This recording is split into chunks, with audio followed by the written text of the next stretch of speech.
Good morning, everyone. So this is James at Locking the Value talking to you today about the wonderful world of crypto. Ethereum is on the precipice of breaking its all-time high. Now, Ethereum's previous all-time high was around the 1450 mark. When it breaks that, make no mistake, it will do almost an identical move to what happened with Bitcoin. When Bitcoin broke 20k, which was, his previous all-time high was like 19,000 something. When Bitcoin broke that, it then within 24 hours was at 24,000. So it was like a 20% boom. And then it didn't take long before it was at 28, 30. Now, Ethereum won't have thousands of dollars worth of gains, but it will have an equivalent percentage return, I think. So when Ethereum breaks 1450, I expect that within 24 hours, you'll see it will be around the 1750 mark. Very possibly 2000 if we're lucky. But I think once Ethereum breaks that moment, it's going to be a parabolic sort of. It's going to fly. It's not just going to be a 20%. It's going to be. It will do a huge percentage return in a very short space of time. Very exciting. Polkadot is booming. I'm super pleased about this. I did a video about 7 weeks ago looking at Polkadot's low cap gems, and I looked at three in particular, which were sort of Polkastarter. Like I looked at a few, but Polkastarter, Falla Network was a big one that I was very bullish on, and Falla Network I invested in and it's had a huge run, so I'm very pleased about that. And I also, by the way, called this XRP market manipulation. Whilst I was doing that video and whilst it was airing, Ripple crashed to about 20 cents. I said it will crash to about 20 cents and recover. It's exactly what it did. Okay, the markets are, we know how the markets move, even with people manipulating things like Ripple are known to do. Now, there's a few things I want to sort of discuss. Well, one thing in particular I want to discuss. FUD. Jesus Christ.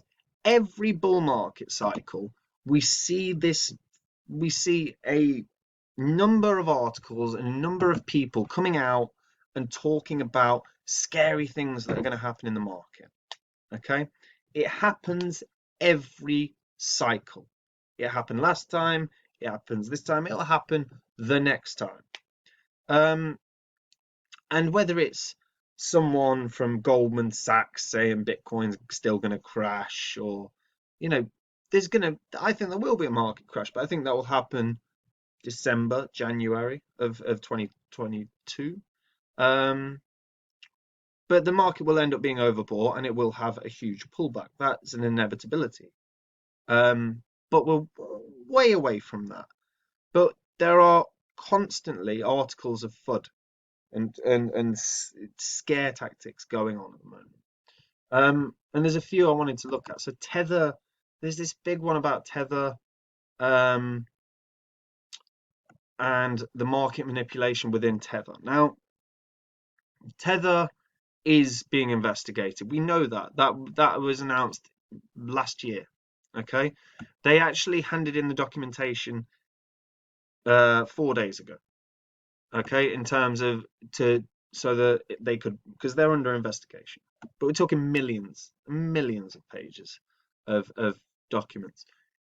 There's not going to be any sort of prosecution, or this court case can't move on till those documents have been reviewed. That's going to take a couple of years. I'm not fearful of that. And even if Tether crashes, worst case scenario, right? The market has a drop, a big dip, right? Talking 30%, maybe 40%. Brilliant. Absolutely brilliant. I'm over the moon. That's a buying opportunity for some major projects because the market will recover. Tether isn't the only stable coin, guys. USDC, Paxos have got applying for banks. Yeah, you've got the BUSD. There's plenty of stable coins. Tether isn't the king. Tether happens to be the most utilized, but it isn't. It's not going to have an irreparable impact on this market. So don't worry about these things. Okay, they're just there. These articles are going to come out more and more and more over the next 6 months. We're going to see lots of scary things coming out. Now you have to read them and you have to take into account what's said, but you have to do it with an objective, level-headed perspective. Okay, it's like this. I saw this recently on FX Street. Chinese investors are growingly concerned that Polkadot fails amid EOS-like fraudulent activity. Right? I read this article. Firstly, Polkadot is known as the Ethereum killer. That's not what Polkadot is. By Gavin Wood's own wording, he doesn't remotely consider Polkadot an Ethereum killer. That's not what it's about. Polkadot is about a bridge between blockchains. It's not trying to kill another project. It will work in tandem with Ethereum. So straight away, they've started with a BS statement. Okay, they've then gone into comparisons between EOS but it was a Chinese report published on WeChat platform. And they conducted surveys based on the Polkadot ecological system compiled by Bicon and found that in addition to Kusama, the remaining 11 ecological projects, including Anchor, Chainx, Polar Region, Cellular, Darwinia, and Katon, Fala, Mantra DAO, and 8 projects, including Crust, have Chinese capital behind them, which can be said to account for half of the current Polkadot ecological hot projects. Right. Half of the current Polkadot ecological hot projects. That's what they're saying, right? That's by a survey by Bicon. There's no show me the actual data that presents that they've looked at everyone that's bought Polkadot and tell me that 50% is owned by Chinese investments. Even if it is, Polkadot isn't going anywhere. Polkadot's the most exciting project with the very possibly the best tech in the game at the moment. And yes, there's not a lot of transactions on the Polkadot ecosystem, but there is in Kusama. There will be on the next parachain. I think that's Plasm was announced as a parachain, Plasm Network. All these, but these articles are here to scare, yeah? And you've got to bear that in mind. And you've also got to bear in mind where the news is coming from. Is there an agenda with the person that's writing them? That's a serious thing, right? Because you watch Sky News or you watch Fox News or you watch CNN or any of them. Each one have a different agenda in terms of what they're trying to push or in terms of the narrative that they're trying to push. And you've got to take that into account. This happens every cycle.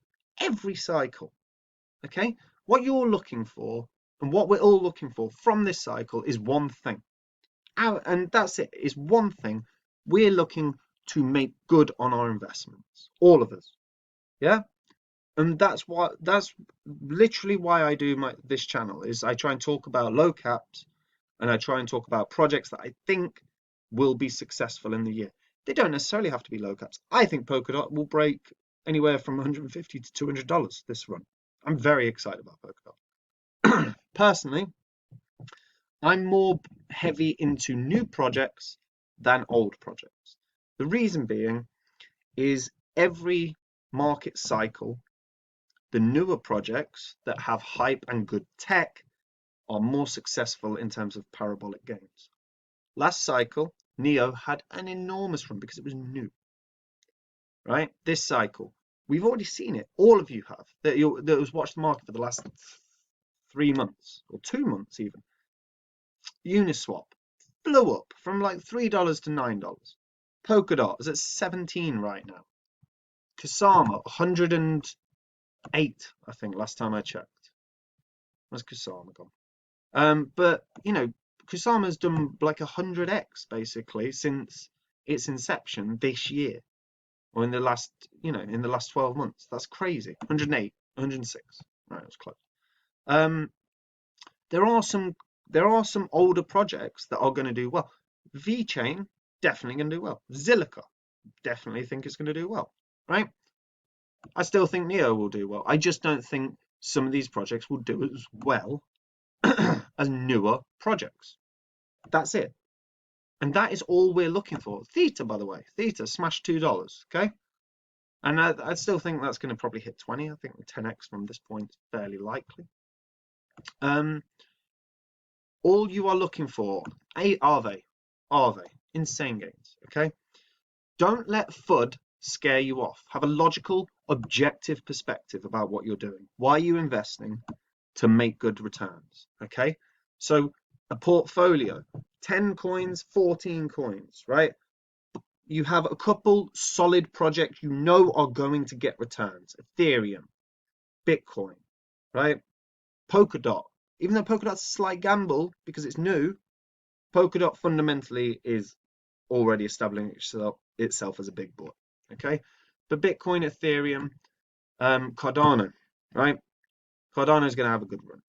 Chainlink, all these projects, solid projects, right? You know you're going to get a return on investment. It's not going to be a huge one, not like the others, but that's a solid investment. You can cash out your gains, bank it, and then your investment portfolio should then be staggered in terms of risk. So your heavier investments in the more solid projects, and then you start reducing the amount of investment based on risk. Okay, so as an example, right, I went in on Falla Network, but Falla Network at the time I got in at 2 points. I got in at 9 cents, and then I got in on Friday, just gone, at 14 cents. Okay, and Falla's obviously had a hell of a run, but I've not gone in for many thousands of pounds or dollars. I've gone in for a smaller investment than I have on bigger projects, but one that I believe will get me great returns. I think Falla will end up breaking sort of $500 million in market cap, maybe $1 billion. If it gets the parachain, the sooner it gets the parachain, the quicker the gains will be. But I think it will get a parachain, and I think it will, I think it will do very well. And just thinking about your portfolio and not being scared of news. If you're scared, like, this is going to happen now constantly for the next 6 to 9 months. And knowing who writes the information is the first thing. Who writes it? Do they have a vested interest in something else? And secondly, what's the worst case scenario? Legitimately, what's the worst case scenario for any of these things? So that was it, right? I'm going to get back to talking about small caps, hopefully very soon. Okay, but yeah, God, we really start to get into the flow of this bull market. I'm still waiting on a sort of 30% correction. We had sort of a mini one with Bitcoin dropping to about 32 grand, 33 grand, and that was all right. We need a bigger correction. That's got to come sooner or later, and that will be another very good buying opportunity, because when Bitcoin and Ethereum are hit with a big loss, you better believe these altcoins are going to drop by 50%, and that will be great as a buying opportunity. Anyway, that's it from me. Take care, stay safe, and enjoy these gains. This is going to be a phenomenal year. COVID aside, this will be a phenomenal year. All right, take it easy.